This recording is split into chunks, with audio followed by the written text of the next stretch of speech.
Sasa kutoka hiyo siku sijakula kitu. Nimeshinda tu kutembea kurudi usiku. Tonight more than 200 children have been kidnapped, never again to be seen. Mtu mwenye ako na mtoto wangu. Kama mama mimi nateseka sana. Nobody knows their whereabouts. Hata nikiangalia picha yake hivi nasikia kulia tu. Hakupika shule na hakurudi nyumbani. This is a sad story about the unimaginable horror kidnappers have exposed parents to. Hatukusikia ndulu, hatukusikia lolote, hatukusikia furugu. Na ujui yako wapi kwa saa hizi. Wenye wanahusika na biashara kama hiyo wachunguzwe sana. This is the crime beat, abducted children.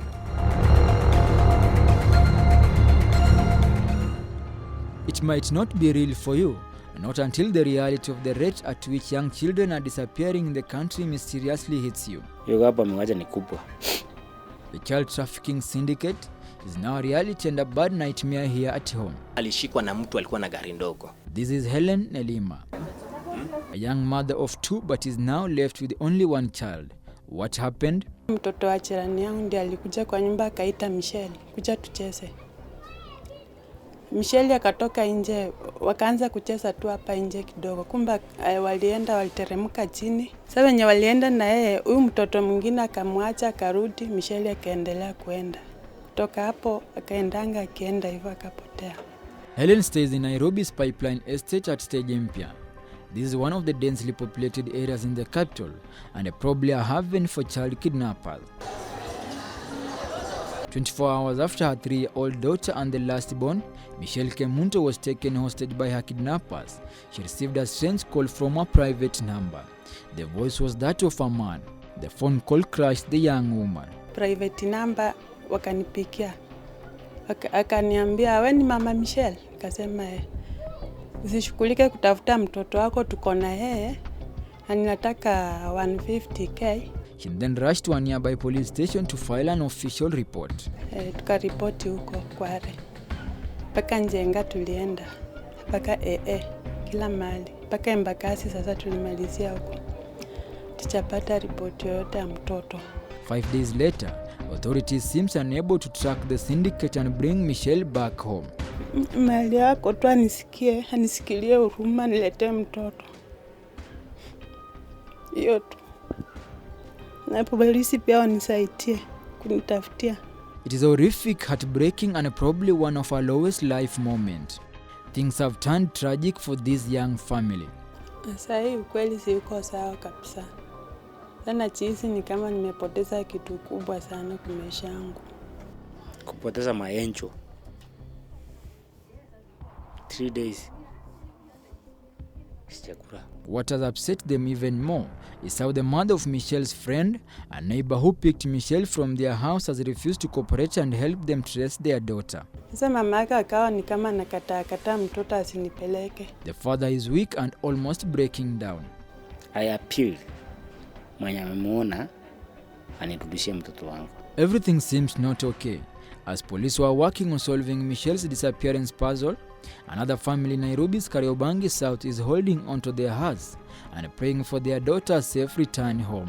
Aliingia kwa ploti, akapanda hadi 2nd floor, akaingia msalani, alafu alipokuwa sasa akiteremuka, akapata mtoto wangu na wenzake wakicheza hapo kwa stairs, akamwambia aende akanunulie sweet. At the same time Michelle Kemuto was kidnapped, another mysterious woman walked into Joy Waithera's estate, vanished with the 3-year-old girl never to be seen again. Kamera ya CCTV ambapo tumeona huyo mama akiwa ameshika huyo mtoto, amemshika mkono wakienda na yeye, na hapo nyuma yake kuna watu wengine pia wawili kama walikuwa pamoja. Ndio alipeleka na mtoto wangu na akaenda hivyo na yeye. Parents of the 3-year-old abducted little girl are making a tearful, heart-wrenching appeal tonight. Hata ukiweka chakula unajiuliza sasa mali mtoto wangu yuko, anakula ama ako vipi?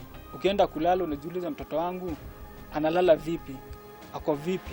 Kwa hivyo mimi ningekuomba kama kuna mtoto wangu umrudishe. Na yeye tu ndo alikuwa tu furaha yetu hapa.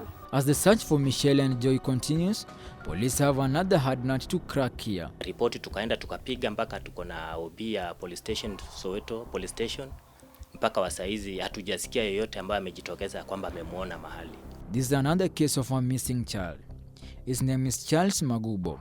Kuulizia tukaambiwa alikuwa anaonekana akicheza mpira hapo nje na watoto wengine. Kutoka hapo hatujamuona tena. Charles is 11 years and a student at Kifaru Primary School in Kayole and a resident at Masimba Stage. Mtoto anaishi hapa ambapo anaelewa ni wapi nyumbani na anaelewa chenye anafaa kufanya. Sadly, this child has a painful history when it comes to kidnappings. Alitekwa nyara kwa kona hapa hivi akienda kuletea mama yake matunda juu kuna vile mama yake alikuanga anahitaji matunda. Some time back he was a victim and came out traumatized due to the horrific ordeal he encountered with the abductors.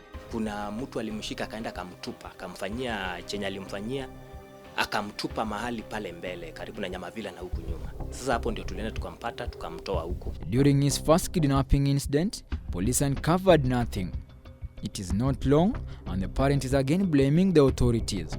Saa hizi ni mtoto akipata kama ni shida ni wewe mzazi na mtoto. Ni ambapo kama sheria iko hatungekuwa tunateseka kufikia umbali tumefikia kwa mambo ya watoto. The parents are terrified with investigators having made zero arrests since Charles was kidnapped the first time. And here we are again. Watoto wanafanywa vituko huko nje, ndio maana unapata kama wazazi wengi wanaamua kuchukua hatua zingine tofauti ambao sio za kiserikali. His father is now begging someone to come forward and share information on their missing boy. Imetupea wakati mgumu sana kwa ajili ya kutafuta huyu mtoto. The first 24 hours are very key in the event a child is reported missing. But here, we are talking about 15 months of a missing 10-year-old Paul Maloba. Saa 12 asubuhi mtoto alitoka hapa kwa nyumba akikuja hapa nje kujisaidia haja ndogo. Vile alitoka nje kuja kujisaidia haja ndogo hakurudi kwa nyumba. Joshua Paul Maloba went missing without a trace on the 18th January 2019 and close to a year and several months, the story has not changed. Piga reports kwa police wapi na wapi nikitafuta yeye mpaka saa hii sijampata. The same case as that of Michelle. His father was asked for ransom. Wakati nilikuwa nawatumia hivyo nikimaliza kutuma hii wananiambia tulia kidogo kuja mahali fulani ukienda mahali fulani penye umeambiwa wako. Sikukuwa hata nakutana nao na sikukuwa hata nawaona, wanaweka simu yao off. At some point, the parents recalls investigators at Kayole police station told him investigation was ongoing, but to date. Sasa nikaambiwa uchunguzi bado inaendelea na watachunguza mpaka vile watajua mtoto ako kona gani. Mpaka saa hii bado hatujapatana na huyo mtoto.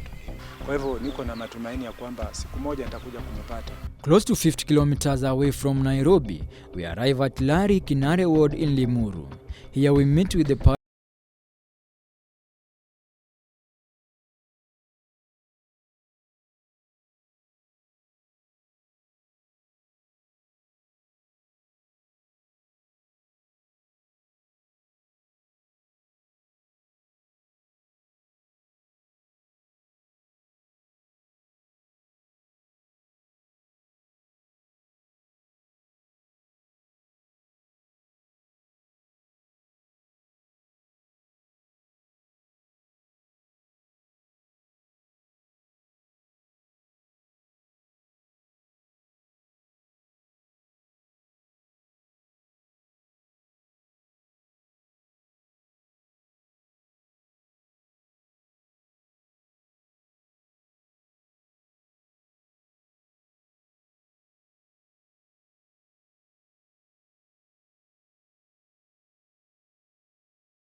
kwa sababu wakati ule ulitoka hapa nyumbani hakuna lolote inaendelea.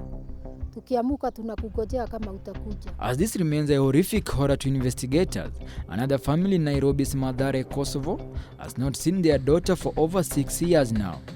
Anita Njeri Nyambura went missing on 20th June 2016, and to date, her disappearance remains an unresolved mystery. No one has been taken in custody. She has not been found, and neither has her body been recovered. At the time of compiling this report, overwhelmed parents reached out to us through all means possible to help them track down their children. Mnamo tarehe 26 Mei, mtoto wangu ambaye anaitwa Adjai Ochieng alitoka asubuhi na mapema akielekea shuleni Bethany Joy Academy. Hapo ndio hakufika shuleni na hakurudi nyumbani jioni yake. Sasa natafuta huyo mtoto.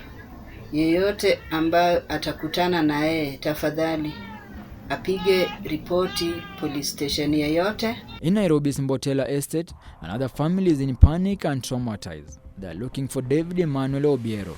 Tarehe 4 mwezi huu wa 6, kuanzia saa 12:30 hadi wa leo hatujafanikiwa kumpata.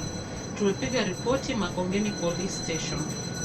Ninaomba ule ambaye ako na information about David Emmanuel Obiero anaweza report na tufikishie ujumbe kwa hiyo nambari. As we hoped for the best outcome on these cases, a call from Kagio in Kirinyaga County reached us. The family is seeking to know if anyone has information regarding the unexplained kidnapping of Kezia Wawira Wanjiku. Back in Syokimau, a young boy has just been kidnapped. After close to 6 hours of searching, the child was found dumped in a thicket in Chuvi, Machakos County. The child was tortured by her kidnappers as they asked the parents to send them 300,000 as ransom. And request asked for a ransom of 300,000, but the kidnapper actually dumped my cousin in Chumvi, Machakos. And a boda guy actually rescued him because he was in a thicket. At the same time, the DCI have arrested a man identified as Charles Kingori alias Delvin. The man is a suspect behind Baby Liam's kidnapping and torture. Liam was kidnapped in Thika and later rescued in Naivasha, where the suspect was also traced to. With a growing number of children being kidnapped, tortured and others killed or never to be found, parents countrywide are worried a lot that their children might be the next target. Wakati nafikiria huyo mtoto wangu, nakanga nikiwa na wasiwasi, nakaa ni kama nimepotea tu, hata ni kama siko kwa dunia. The authorities are being pressured to put up a brave fight and dismantle the child trafficking racket, which is probably becoming a nationwide threat to these young ones. Franklin Wala for the Crime Beat.